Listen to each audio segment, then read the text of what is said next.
Marvel Rivals has a ton of secrets, tips, and tricks that are going to change the way you play the game. We're going to be going into some of those secrets, tips, and tricks in this video. Now, I like to jump right into things, so let's just get to it. If you go into the settings, there's a ton of settings that are going to change the way the game looks, feels, and plays. We're not going to be talking about accessibility right away. What we're going to be talking about is the keyboard. We're going to be going over to combat, and then we're going to be looking into specific heroes. Because every hero has different settings, and those settings will affect the way the hero plays quite a bit. For instance, Spider-Man and any sort of web-slinging, wall-crawling heroes have a few settings that you definitely need to set. So if you like to play a secret neighborhood spider who had his uncle killed and is a really hot ant, that depends on when you started with the series, by the way. If you're a little bit older, you probably think I'm sick for saying that, but the real ones know what I'm talking about. Anyways, if you go down to hero over here, there's hold to swing. I like to disable that. There's also automatic swinging. This is a catastrophe. Do not use automatic swinging. I'm going to come out and say it. When you swing, you should be picking your target. You shouldn't just be swinging with any random person, any random thing that comes along. Turn that off. It's going to allow you to aim and then shoot your web and swing rather than just randomly grabbing the nearest object and hoping that it's something you want to swing with. Holding to wall crawl, I like to turn that on. Same with hold to run. When it comes to this too, by the way, you can do this for a few different characters. So if we go back into the settings, you're going to see there's the same settings for, I believe, Jeff the land shark. Here you go, hold to wall crawl, hold to dive. There's a few different things that you can do, hold to exit riding. Same with Venom. You just want to look at your favorite characters, look at the different settings, and play with them because there's a lot of things that can change based on your character, and you really want to make sure that your mains are being played the way you want to play them.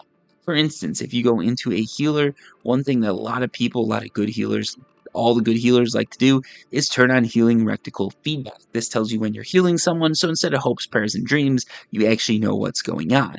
In addition, if you really like to know what's going on and you really like control over everything, you can do some really cool things. Like, for instance, if you go to all heroes, you can play with your reticle. So you can go with a circle, crosshair, dot, circle, and a crosshair. You can really pick anything that you want. If you really want to get into it, you can go into the advanced settings, change the animation. So if you want your reticle to just be stable, you can do that. There's a whole ton of things that you can play with. I haven't done a ton with this, but it's one of those things that high-level players like to do. I myself am not the highest of players, unless I'm really smoking some good stuff, but that's not what we're talking about. Anyways, you can also turn on your allied health bars, which is really nice because you can see your allies. And when it comes to abilities, you can set the secondary keys that you can use. So for instance, my ability 1 is also keyed to my mouse button. Same with ability 2. I'm probably going to play with doing this for web swinging too because I like to play Spider-Man and I'm hoping to hook up with his. No, I'm not. I'm married. Anyways, so moving on. If you go over to accessibility, you can change to colorblind mode, but those of us who aren't colorblind probably shouldn't be playing with those settings. I do it because I'm stupid. Anyways, also with the ally colored, you can change your allies to green, which I like over blue. Blue looks a little bit more classic. It's those Spider-Man colors. I like that. But green, it just feels more friendly. Enemies, you can change them to red because enemies should always be red. Your HP bar can be a pinkish purple because why not? No, I'm going to change it back to default. Your shield bar color, you can make that pink or whatever. I like that to stand out a little bit more. And your warning color, you can set that to green because you're a complete madman. No, I'm going with red. Anyways, there's a few other things you can change in there and play around with. When you go over to display, there's also some really fun stuff that you know it's actually not that fun, but there's some stuff that you can change that's going to affect the way the game plays. So for instance, if you got everything set to ultra because you're beast, maybe turn it down because you're lagging and you're playing at 15 FPS.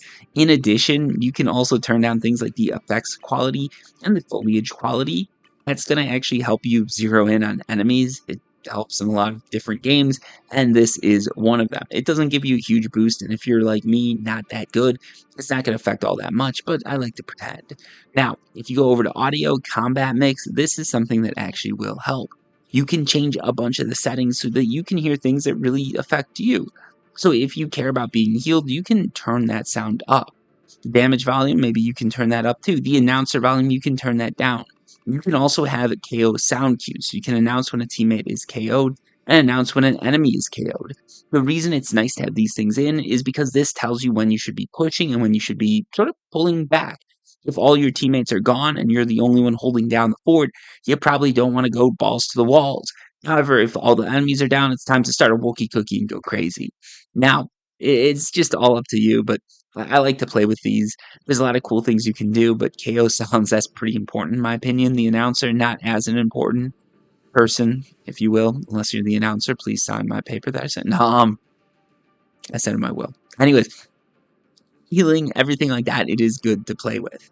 Now, another thing that a lot of people do forget and they don't really realize is that there's team ups when it comes to heroes. So, certain heroes work really well together. You can see there's team up abilities. It's really nice to go through and look at these because some of these abilities are extremely overpowered. If you're playing with randoms, it's probably not going to work out because everybody wants to be their own character. They want to do them, they want to be them. But if you're playing with an actual team and trying to do good, or if you're a higher ranked player, teams are important to know, but you probably know them already. Also, when it comes to heroes, you can go in and see their abilities just by clicking through here. So it's nice to see sort of their abilities play with your cosmetics because that matters more than anything else. In addition to that, if you go to the Marvel website, you can find some pretty cool stuff. For instance, most characters have a damage range, and some characters, like Black Widow, for instance, have a counter to that range, if you will. If you use the scope for Black Widow, if you zoom in, the range goes away. You no longer have a damage range. So if you're trying to hip fire, you are stupid. You shouldn't be playing like, no, you're not actually stupid. You probably just didn't go to the website because it's not really that like obvious. But yeah, if you go to the website, you can see that something like hip firing gives you a damage drop off range, and something like using the scope or, looking on the reticle doesn't. It only works for Black Widow, by the way, but there's a lot of cool things like that that you can find on the Marvel Rivals website. The characters that you're maining are the ones that you should care about. And while we talk about maining characters, there's a few other things we should talk about. First of all, you can change characters in the game. All you got to do is hit the H key and you can change characters. I see a lot of people, they get stuck. They start with one character and they want to end with that character. It's great to go start to finish. Monogamy is really good, but sometimes you just got to switch it up and play with a different character. It works. And it may mean that you can actually win, which is also good. In addition to that, you need to know the character that you're playing. If you're playing Spider Man, don't try to be a tank. And if you're playing Hulk, don't try to be Spider Man. This should be pretty obvious, being, that's how it works in real life. If you're 6'5", you might want to play basketball. And if you're 4'2", you might not be the best at slam dunking it. I don't know. That's just something I'm calling out. You can call me crazy, you can call me insensitive, but it's call it like I see it. There's a few other things too that are pretty important. If you click B, it's going to show you everything that's destructible in yellow. This is nice because it shows what cover you can destroy, what cover can be destroyed, how you can create new paths, and based on your character and your team, you might want to create those paths or not create them. But it is good to know. I've seen a lot of people that don't seem to know about that. As far as additional tips go, make sure you check down below in the comments because there's a lot of stuff I probably missed, and there's people telling me that I missed it down below. It's good to read those comments. There's a lot of really good facts in there. Usually, sometimes they're really bad facts. Let's be honest. Some of you are just crazy. But yeah, that's all I've got for today. If you like the video, if you like this style, please make sure you let me know.